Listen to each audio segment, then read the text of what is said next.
어린이 여러분들 안녕하세요.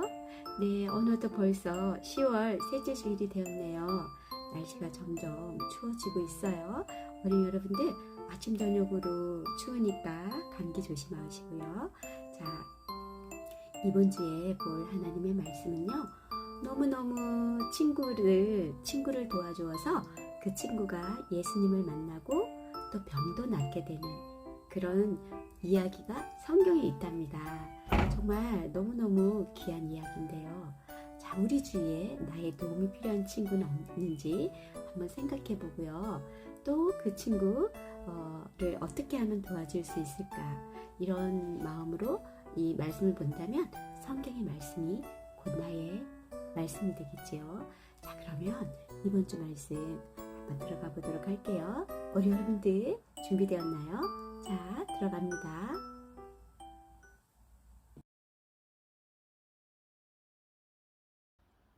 예수께서 그들의 믿음을 보시고 중풍병자에게 이르시되 작은 자여 내 죄 사함을 받았느니라 하시니 마가복음 2장 5절 말씀. 예수님이 가버나움 동네에 들어가실 때였죠. 예수님이 지혜로운 말씀을 전해주신다는 소문을 듣고 마을 여기저기서 사람들이 몰려들었어요. 그런데 예수님을 찾아온 특별한 사람이 있었어요. 바로 중풍병이라는 병을 앓고 있는 환자인데요. 혼자서는 움직일 수 없는 사람과 그를 들것에 메고 온 친구들이었는데 그 이야기를 들어볼게요. 나는 중풍병자입니다. 팔다리를 쓸 수 없고 허리에도 힘이 들어가지 않아요. 항상 침상에 누워 있어야 되죠. 잠깐 햇볕을 쐬러 집 앞 거리로 나가려 해도 누군가 도와주어야 해요. 사람들은 내가 하나님께 벌을 받아서 팔다리를 쓰지 못하는 병에 걸렸다고 해요. 고맙게도 나를 떠나지 않고 도와주는 오랜 친구들 덕분에 밥도 먹고 옷도 입고 살고 있어요. 한 번만이라도 내 힘으로 일어나서 걷고 달려보는 게 나의 오랜 꿈이랍니다. 그런데 이런 헛된 꿈을 가져봐야 뭐하겠어요? 나는 중풍병자인걸요. 어느 날 친구들이 헛걱거리며 와서 나에게 말했죠. 예수님이 우리 동네에 오신대. 벌써 사람들이 엄청나게 모였어. 나도 사실 예수님에 대한 놀라운 이야기를 들은 적이 있거든요. 갑자기 가슴이 두근거렸죠. 혹시 나도 예수님을 만날 수 있을지 모른다는 기대를 잠시 했어요. 하지만 나는 예수님에게 달려가기는커녕 우리 집 문도 내 힘으로 열 수가 없기에 다시 절망했어요. 그때 한 친구가 말했죠. 우리가 너를 들고 갈게. 우리가 너를 들어서 예수님에게 데려가면 그분이 너의 병을 깨끗하게 낫게 해주실 거야. 다른 친구도 말했죠. 좋아. 우리가 힘을 합치면 금방 데려다 줄 수 있어. 고마운 내 친구들은 나를 들것에 실어서 예수님이 계신다는 집 앞까지 갔어요. 그런데 어쩌죠? 모여든 사람이 너무 많아서 우린 한 발자국도 앞으로 나갈 수가 없었어요. 친구들이 예수님이 나를 고쳐줄 것이란 믿음으로 먼 길을 왔는데 나를 위한 친구들의 수고가 모두 쓸모없게 되었죠.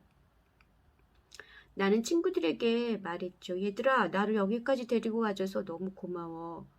그런데 예수님 만나기 어려울 것 같아. 그만 돌아가자. 나는 친구들에게 이렇게 말하긴 했지만 정말 예수님을 만나고 싶었어요. 이렇게 누워있는 날 보기 시작한다면 이리로 오실 수 있지 않을까? 마지막 기회가 될지도 모르는데 이렇게 포기하는 건 너무 아쉬웠어요. 그래도 예수님께 가까이 갈 방법이 없어요. 그때 아까 눈을 반짝이는 친구가 말했죠. 야, 지붕으로 올라가자. 들것을 집 지붕으로 올려서 구멍을 내고 친구를 아래로 내리는 거야. 예수님을 만날 수 있어. 그 말을 듣자 식었던 내 가슴이 다시 뛰기 시작했어요. 희망이 있구나. 예수님을 만날 수 있어. 내 친구들은 나를 예수님께 데려갈 수 있다면 어떤 수고를 하겠다는 거예요. 우리는 뒤편에 계단을 타고 예수님이 계신 집에 지붕으로 올라갔죠. 지붕은 뜨거운 햇볕에도 집안을 서늘하게 만들어 주도록 나뭇가지와 집 그리고 진흙으로 이루어져 있었어요. 이런 지붕을 뜯어 구멍을 낸다면 정말 집안에 엉망이 되겠죠? 예수님이 집안에 많은 사람들을 말씀을 가르칠 때 우리가 만약 내려간다면 정말 화를 내실지도 몰라요. 하지만 친구들의 생각은 변함이 없었어요.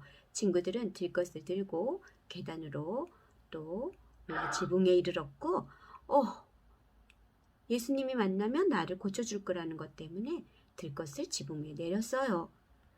그때 드디어 보고 싶었던 예수님을 만난 거죠. 예수님은 숨을 몰아쉬며 땀과 먼지를 훔치는 친구들을 따뜻한 눈으로 보시고 나에게 말씀하셨어요. 작은 자야, 내 죄가 용서받았단다. 근데 웬일이에요? 그러자 다리에 힘이 들어가는 것이 아닐까요? 다리를 자유롭게 움직일 수 있고 팔도 축축 펼 수 있게 되었어요.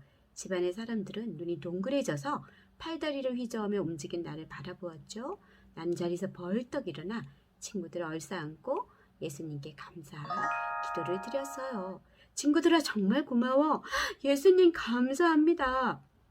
여러분, 중풍병자 이야기를 잘 들었나요? 중풍병자는 혼자서 예수님 만나러 갈 수 없었지만 친구들의 도움으로 예수님을 만나게 되었어요. 무거운 들것을 들고 예수님이 계신 집까지 가서 지붕에 올라가고 지붕에서 예수님이 계신 바닥으로 내리는 건 무척 힘들인데 내 친구가 힘을 합쳤기 때문에 가능한 일이지요. 사랑하는 여러분, 만약 중풍병자에게 내 친구가 없었다면 절대 예수님을 만날 수 없었을 거예요. 그들이 한 마음으로 도왔기 때문에 중풍병자가 예수님을 만날 수 있었어요. 그리고 병도 깨끗하게 나을 수가 있었답니다. 이 모습을 바라보시는 예수님 마음 얼마나 좋았을까요? 하나님께서는 우리도 친구들을 도와주는 마음을 보시고 너무나 기쁘셨을 거예요. 우리 친구들, 정말 옆에 있는 친구들을 서로 도와주기로 약속해요. 어린이 여러분들, 말씀 잘 보았죠? 네, 맞아요. 자, 중풍병자는 혼자는 절대 갈 수 없었는데요. 내 친구, 정말 이 아픈 친구를 생각하는 내 친구가 있어서 지붕을 뚫고 예수님을 만나게 했는데 예수님을 보는 순간 그 친구의 병은 나았다는 거예요.